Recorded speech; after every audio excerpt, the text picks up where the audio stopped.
डिग की डग, DUG डग, DUG डग डग। Dip की double PED हो जाएगा, डिप्ड, डिप्ड, DIPPED। ड्रॉ की ड्रीव, सेकंड फॉर्म हो जाएगी DREW, थर्ड फॉर्म हो जाएगी ड्रॉन, DRAWN, ड्रॉन। और कहां है? डिफीट का हो जाएगा,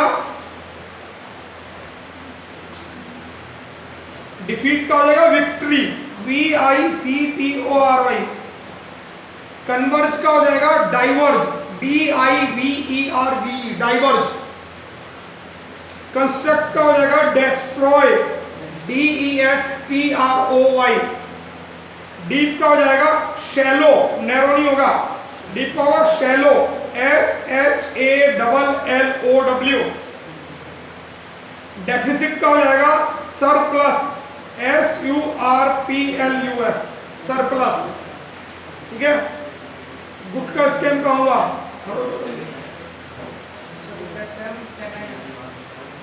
मझेरहाट ब्रिज कहाँ गिरा?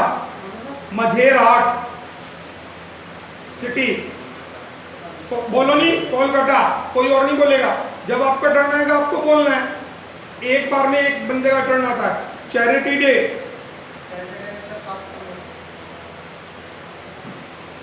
क्या होता है?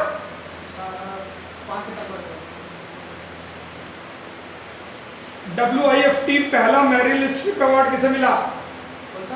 पहला मेरिल स्ट्रिप अवार्ड। अरे ये तो याद होना चाहिए था। ऐश्वर्या राय, BSNL की नई ब्रांड एम्बेसडर। चलो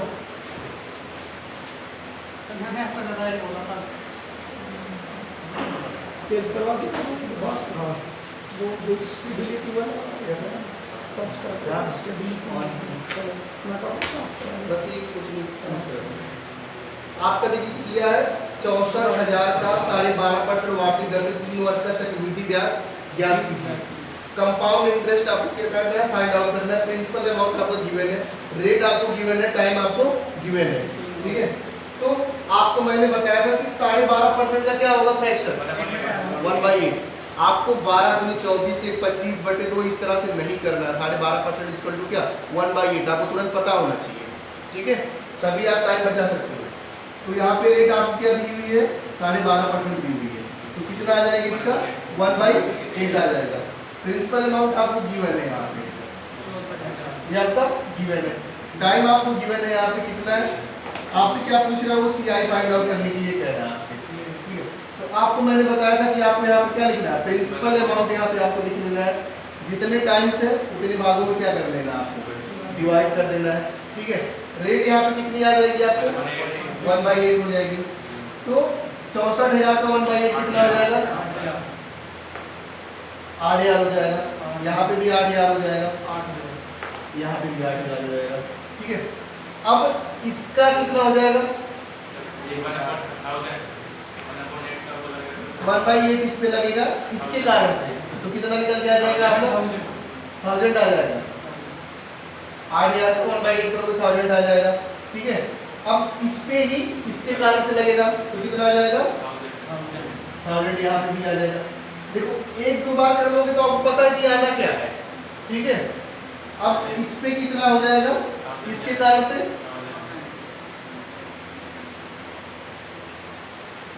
1000 हो जाएगा। ठीक है। अब इस पे इसके कारण से कितना हो जाएगा 1/8। 1000 का 1/8 करोगे तो 125। ठीक है। अब ये चीजें आपको निकल के आ गई। आपसे क्या फाइंड आउट करा था वो CI फाइंड आउट। इन सबको जोड़। ठीक है। 1000 2000 3000। ठीक है। और ये 8 का 24 24 में 3 जोड़ दो कितने हो जाएंगे 27 27 125 ऐड कर दो आपका क्या हो गया आंसर हो गया। तो आपको कैलकुलेशन क्या आएगी कीजिए। ठीक है। आगे समझ में आपको लिख लो इसे दोबारा से बताओ। अभी एक बार फिर से बताऊंगा तब चीजें समझ में आएगी। एक न्यू बुक आपको दिन से बताया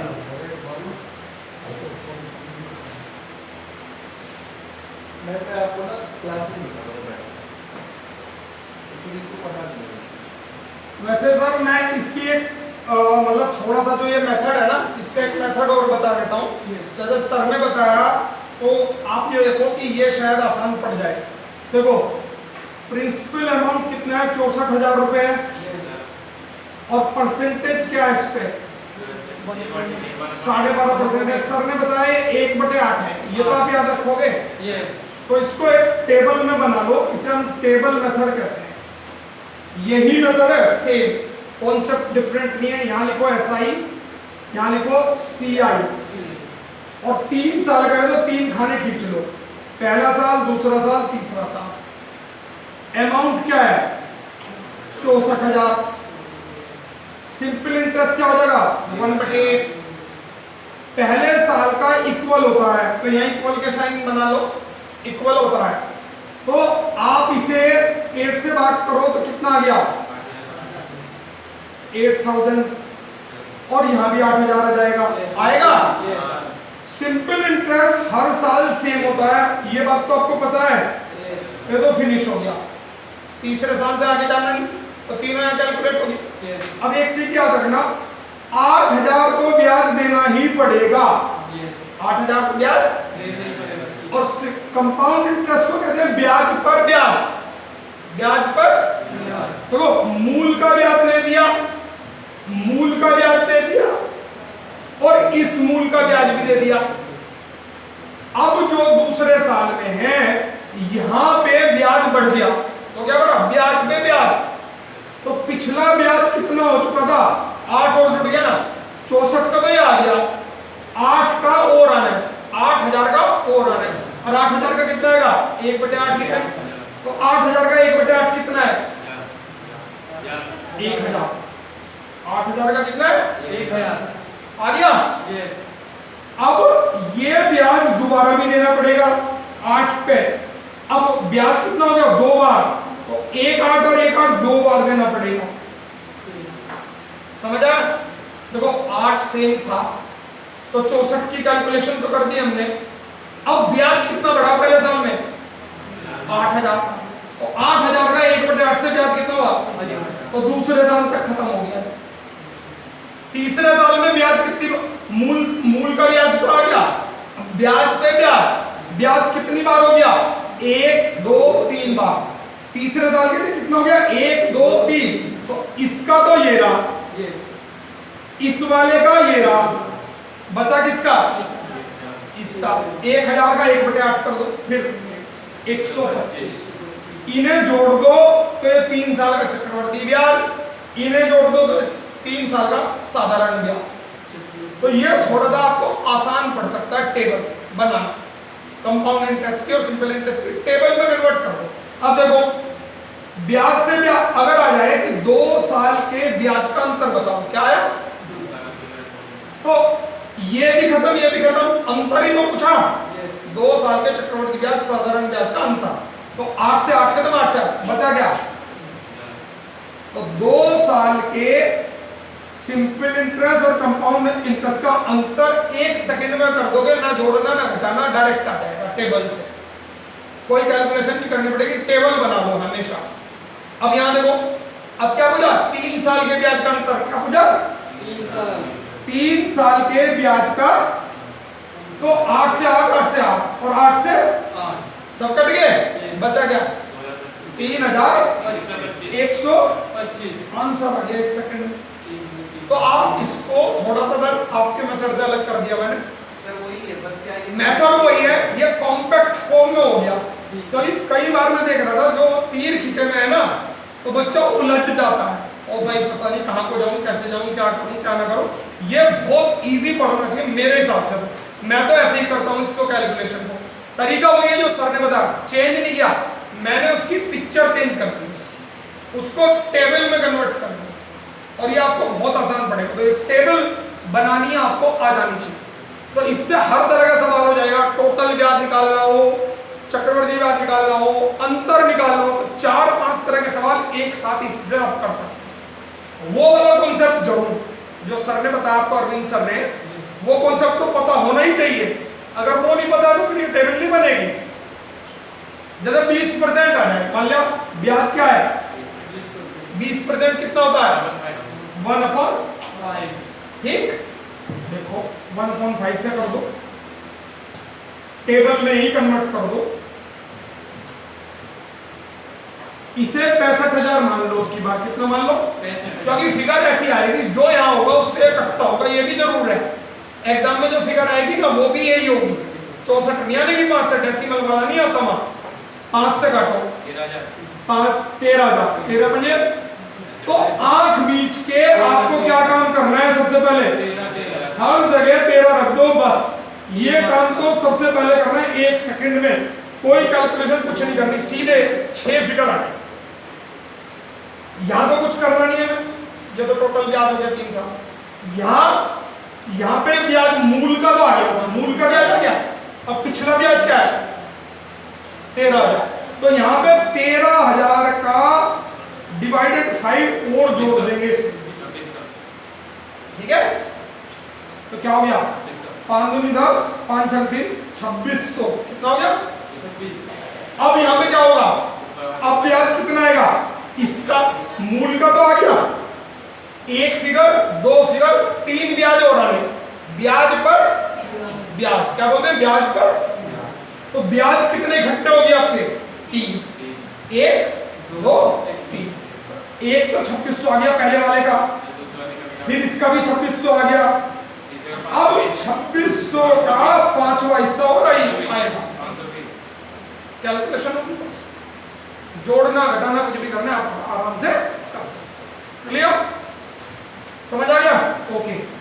जल्दी से चलते हैं, ये कंपाउंड इंटरेस्ट सिंपल इंटरेस्ट की इसको टेबल बोलते हैं और टेबल फॉर्म हम बोलते हैं, तो टेबल फॉर्म याद कर लो, बड़ी सिंपल सी टेबल है, 3 साल का, तो 1 2 3 यहाँ पे लिखा जाएगा SI और यहाँ CI और यहाँ लिख लोगे मूल यानी कि प्रिंसिपल और यहाँ लिख लोगे रेट, और रेट को काहे में कन्वर्ट कर लोगे परसेंटेज को डिवाइड में, बस ये 3 चीज फिगर हो तो टेबल आपके 1 सेकंड में बनकर तैयार है। चलिए, कोई भी सवाल आपका छूटने वाला नहीं है कभी भी। ओके, आज मैं आपको बताने वाला हूं जो टेक्निक्स मैंने आपको बताई थी, मैंने आपको मल्टीप्लाई करना बताया था 99 से, ठीक। अब नई टेक्निकल लिखते चले जाना साथ साथ। अब बेस 100 टेक्निक का नाम है, मल्टीप्लिकेशन की टेक्निक है, किसकी, मल्टीप्लाई की बेस टेक्निक बोलते हैं इसको, बेस टेक्निक 100। अब 100 को समझो, 100 का मतलब है ऐसी दो संख्याएं जो 100 के आसपास हो, क्या है, ऐसी दो संख्याएं जो 100 के आसपास, जैसे हमने ले लिया 98 में 97 की गुना करनी, ठीक, दोनों 100 के आसपास है ना, मतलब जैसे आप कहने को नहीं जी गुरुजी मैं तो ये लूंगा 2 संख्याएं, मैं ना लेता, कोई बात नहीं, ये भी है तो 100 के आसपास ही, 100 के नियर है, 50 के नियर क्या होती 55, 85 तो ज्यादा निकट किसके 100 के, तो जब ऐसी 2 संख्याओं की गुना हो जो 100 के आसपास हो तो उसे हम चुटकियों में सॉल्व कर सकते हैं, टाइम ही नहीं लगेगा, वो टेक्निक समझ।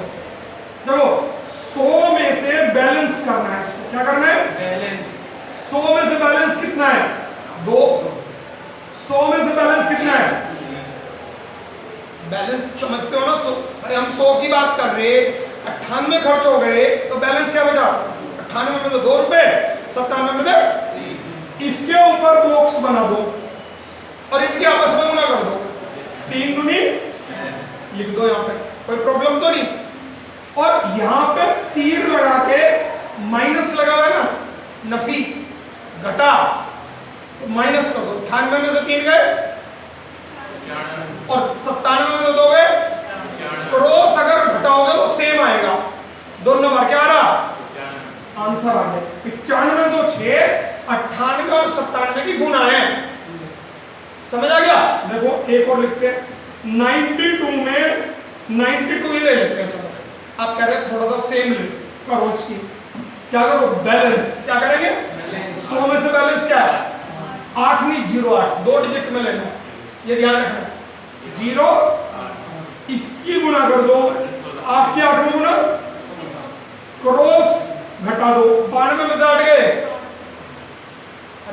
से 8 गए 84, इस 92 में 8 गए, दोनों बार कितना रहा है, ये आंसर है, ये 92 और 92 की गुना आ गई। समझ आ गया?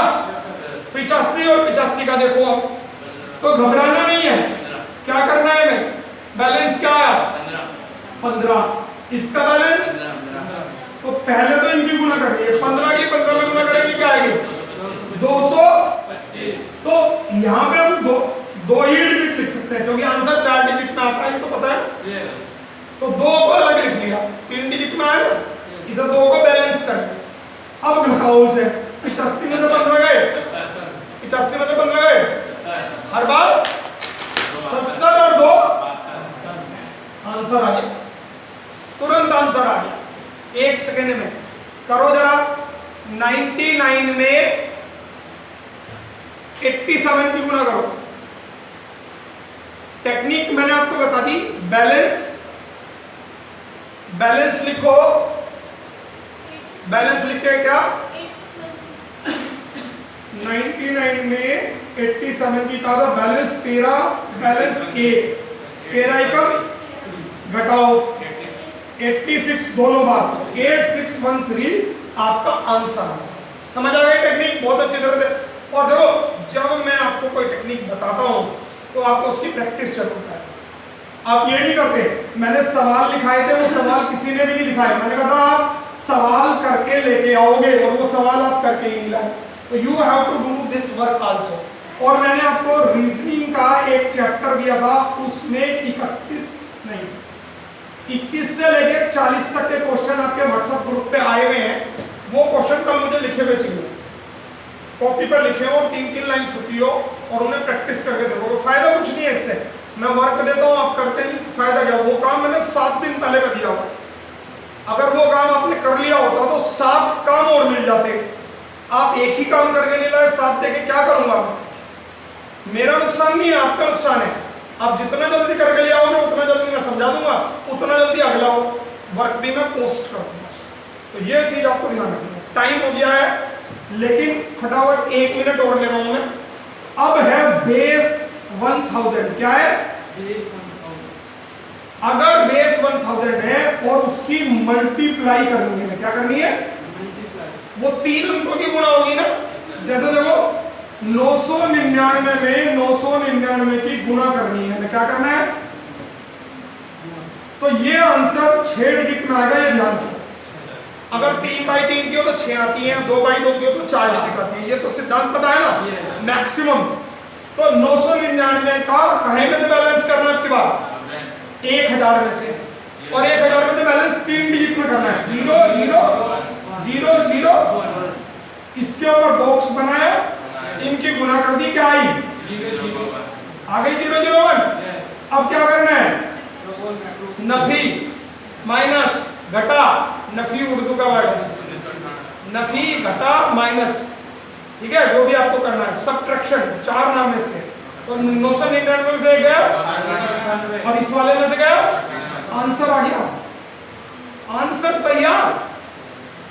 अब देखो, अब कॉपी पेन नहीं उठाना, 99 में 99 की गुना करनी है, जल्दी आंसर बताओ 9801। कोई आपने ना तो गुना करी ना लिखा, तुरंत कर दो। देखो 93 में 95 में 95 की गुना करनी है, जल्दी करो, आंसर आ गया भाई 95 95 5 5 25 घटाया, ऐसा हवा में करना है भाई। 95 में 95 की गुना क्या आई 90, ठीक है, क्लियर। अब 10 सवाल लिख लो, ये करके लाओगे आप कल। दिमाग लगाना, सिद्धांत यही लगेगा, आपको दिमाग लगाना है, इसे कैलकुलेट करके देखो, फिर सोचो जो सर ने सिद्धांत बताया वो लगेगा या नहीं लगेगा।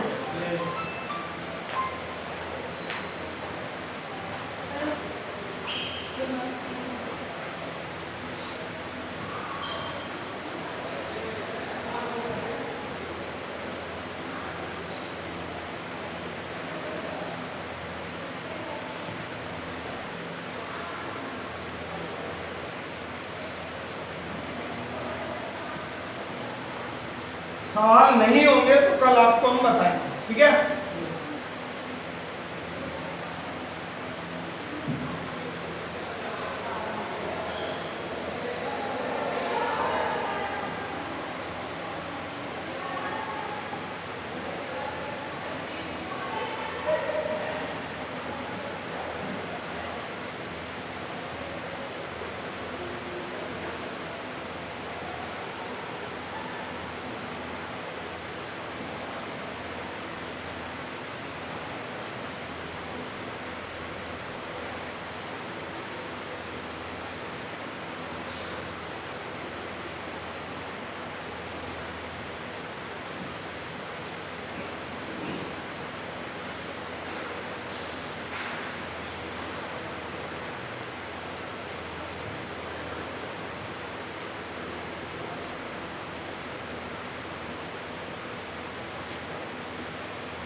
ये 10 सवाल है, ये करके लाने हैं कल। ठीक है, क्लियर। 137 में 998 की गुना सिद्धांत वही लगेगा, या तो 100 बेस का या 1000 बेस का। ये प्रैक्टिस करके लानी है, और रीजनिंग के जो सवाल दिए हैं व्हाट्सएप ग्रुप पे वो करके लेके आओ। ठीक है, और मैंने आपको कहा था कि आप ब्रांड एम्बेसडर लिख के लाना, कोई लाया नहीं? क्यों? कुछ ही कह लो, हमारे गेंडे की खाल है, असर थोड़ा पड़ा है हमारा। कहा था नहीं भाई, अपने आप वर्क नहीं करोगे कब तक मैं चलूंगा आपके पीछे डंडा लेके? लिखे हैं, दिखाओ बेटा तुम भी फटाफट मुझे।